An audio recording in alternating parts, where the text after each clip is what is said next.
Mike Farrell can entertain you with the help of Michael McDonald. Power, keep on lying, all while people keep on dying.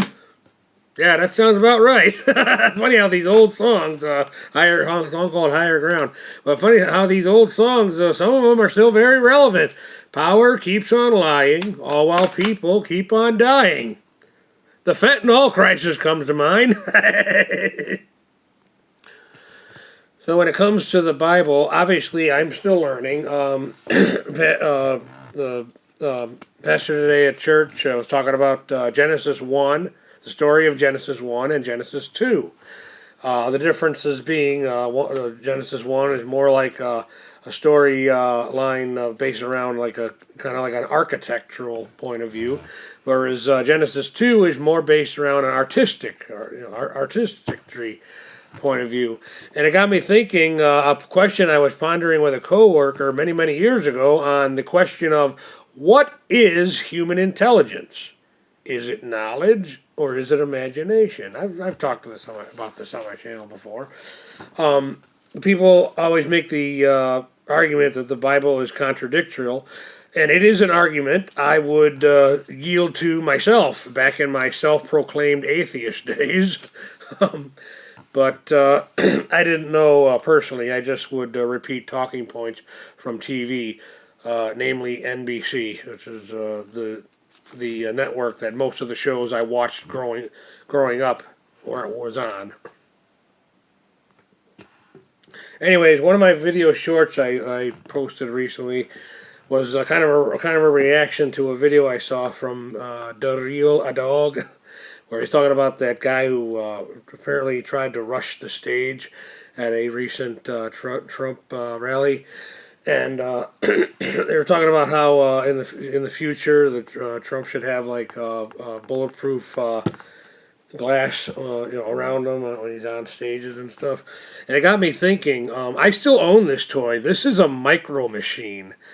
It's a little larger than a typical Micro Machine because it's supposed to represent a limousine. But if you can see, I don't know if you can see that, but the bubble top on there, this is a toy I've had since so long, I don't even remember how I acquired it. But anyways, the bubble top on there, which I actually crazy glued to it years ago. But they say that if that had been in place during JFK's assassination, we might be living in a different world right now. So that little piece of history is what prompted me to always kind of hang on to this toy, despite the fact that I don't really have any other Micro Machines. They're really small, it makes sense that you don't really come across those too much. Over the years, I think I've found one or two at the Goodwill Salvation Army, but that's only because I'm really looking. But they are small. Anyways, did you see the footage of Sly Stallone talking about some of the things that his mother said to him when he was an infant, a child? Wow. Sly Stallone is a real man, and one thing about us real men is we don't like sympathy. We don't want sympathy. That's why when it comes to things that we've experienced, even legit trauma and stuff, we don't like talking about that stuff because we don't want sympathy for it. We don't. Sly Stallone, I mean, look, the guy's, he's up in age. I mean, it's probably, why he is willing to open up a little more now. But, yeah, that's just a trait of being a real man. We don't want sympathy. We don't want sympathy, even for the legitimate suffrage that we've endured. Yeah, my father had me convinced I was human garbage when I was a child. I don't need my government taking over that role. Well, this is technically just going to be another journal entry because I got to get going on sanding my deck. But I did want to say, I finally, because I only am able to do this stuff incrementally on breaks at work, but I finally finished that Star Spangled War Story, number 147 from 1969. And I just wanted to give you the story in a nutshell. This is a war comic from 1969. A World War I flying ace with a badass reputation is put in charge of a general's son's safety.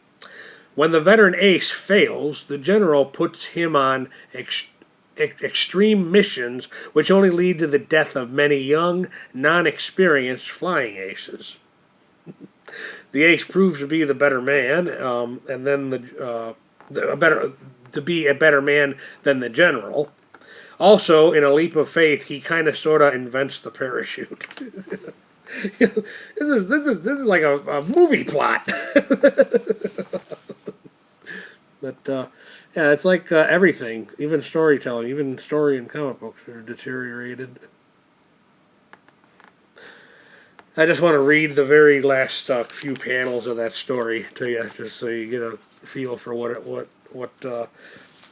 is. But it turned out the kid turned out to be a prisoner. The general's son turned out to be a prisoner of war. He didn't perish when his plane went down. So at the very end, the son is back. It was a miracle, Father. Alone, the Barrett entered the castle prison and rescued me. And the general's kind of bitter. He's like, yes, well, Rittmeister von Hammer had little choice. And in his defense, Rittmeister says, you are wrong, Herr General.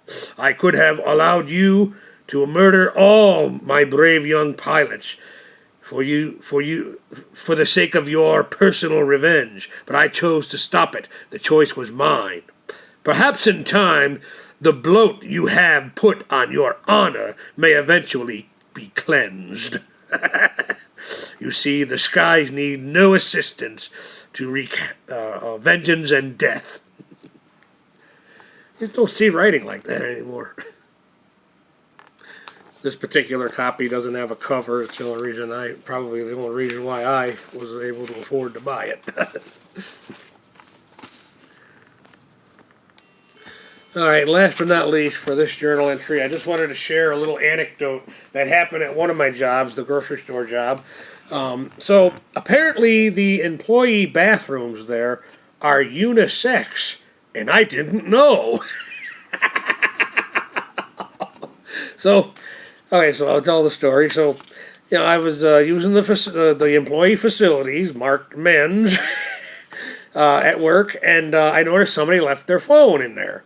I was like, okay, well, after I took care of what I went in there to take care of, I took the phone and I went looking for, hey, my man, going to the guy, my fellow male employee, hey, my man, you forget your phone in the bathroom? Turned out it was one of the ladies. But, so apparently the labels men, women, bathroom are merely a suggestion, not a rule. Which actually made me feel a little bit more, something I saw a couple days earlier on the floor of the men's bathroom.